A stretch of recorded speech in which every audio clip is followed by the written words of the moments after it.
Hello and welcome to this tutorial on how to register for the Peoria Public Library online summer reading program using Beanstack.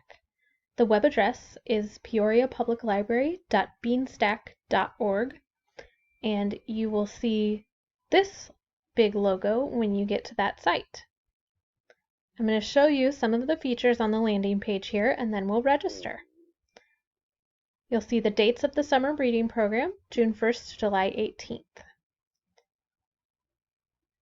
And we'll scroll down a little farther. You'll see our sponsors listed here. Right now, it's the Friends of Peoria Public Library and PNC Bank. And then at the bottom is a fun feature where we're going to track the total number of minutes read by our participants throughout the summer. And you'll see we have a goal of 1 million minutes for the whole summer, and that will be something that you can check as the summer goes by to see how close we're getting to that goal. So we're going to go back up near the middle to register. And we're going to register an individual or a family. You would only register a class or a group if you had a daycare or a day camp with a very large number of participants. So we're going to click on Register an Individual or Family.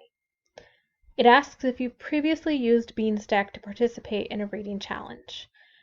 If you have used Beanstack for a different library's reading program, you still have to register for our site. So since this is a new site this year, everyone is going to say no, that they have not previously used Beanstack. And how would you like to register? You're going to begin by registering yourself. So it wants some information from you.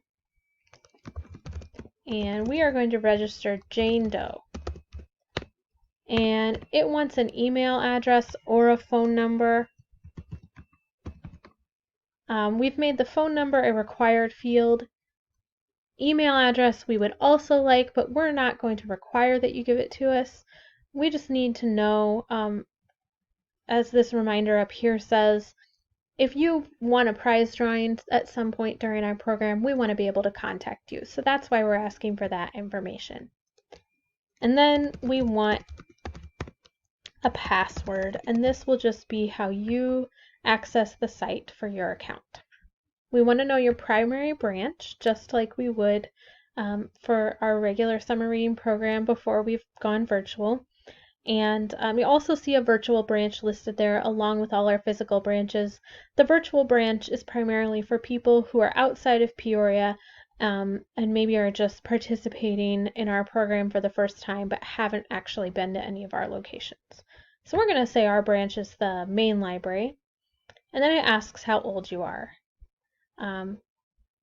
If you are over 21, you don't have to tell us exactly how old you are.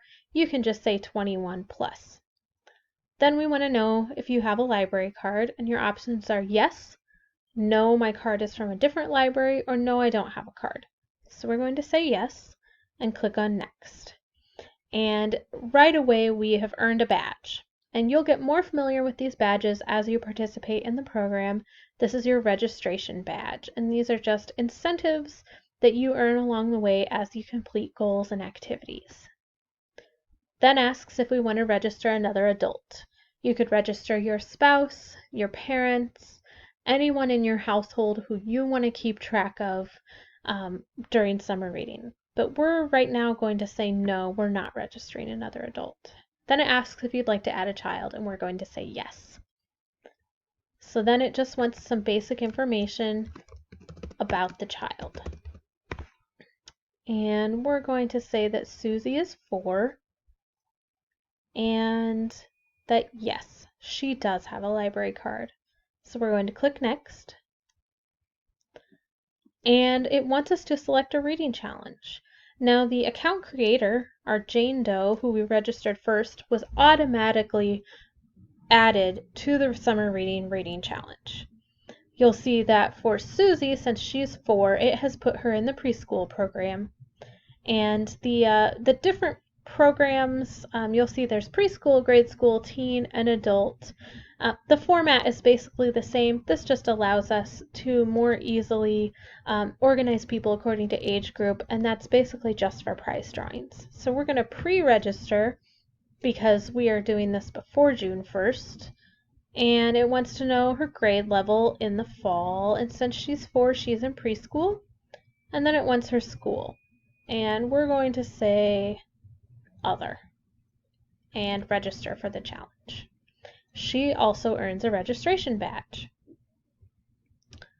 And we're going to click on next, and it asks if we'd like to add another child, and we're going to say yes. And Susie has a brother named Johnny, and he is 8 years old, and he also has a library card. We're going to click next, and then it's going to ask us if we want to register him for this challenge. And you'll note that he's in the grade school program, so we're going to say yes, pre-register. We're going to choose his school, and he's at Maud Sanders, and since he's 8, he is going to be in 3rd grade this fall. We're going to register him for the challenge, and he earns a badge. When we click next, it's going to ask if we'd like to add another child. We're going to say no. You could add as many children and family members as you want, and you would have the ability to control and log their hours from one account, and you don't have to sign in for every individual.